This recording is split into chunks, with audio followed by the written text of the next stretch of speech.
Hi everyone, I'm August, and this week I did another of the stirred cup pours, but I used some opaque colors this time and I laid it down on the scooper a little bit differently. I just kind of have been playing around with it, wanting to see the different designs and patterns you can get.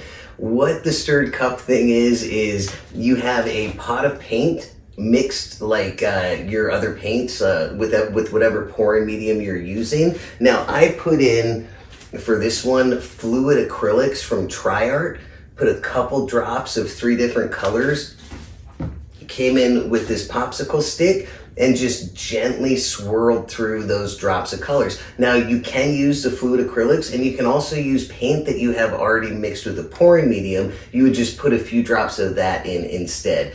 And so after we did that, we have the drops in, we stirred it very gently. You're just trying to create some designs through there. I got this big scooper. So in the past, I poured it on the scooper going across like this or up and down like this.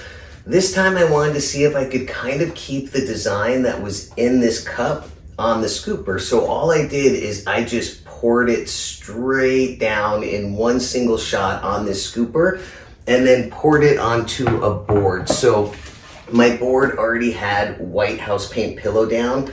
This is loaded up with the paint we just poured on it. And all I did is transfer that down on top of that white pillow. When you're doing that, it's just like a faux pillow transfer, or any transfer really. You want your scooper or your palette knife as close as you can get it to the pillow without touching it to reduce the air bubbles. And when you start, because you have a ton of paint on your palette knife, you have it at such a slight angle. Let that paint just drip off, and as you notice it's not flowing off the palette knife as easily, start tilting your palette knife up as you're dragging it back. Spin it out and see what you get. This one ended up looking kind of like a galaxy pour, I would say. Now I did scrape it.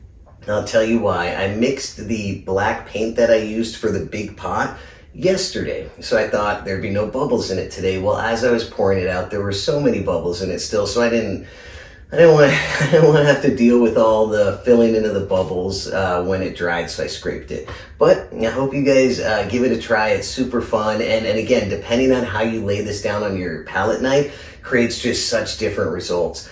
I believe this week, Kathy and Tanya, Grandma Kathy's Art Venture and Creations with Tanya, are premiering directly after me. And if they are, their videos are going to be in the description below, so please check them out. I really appreciate you guys, and I hope you have an excellent day.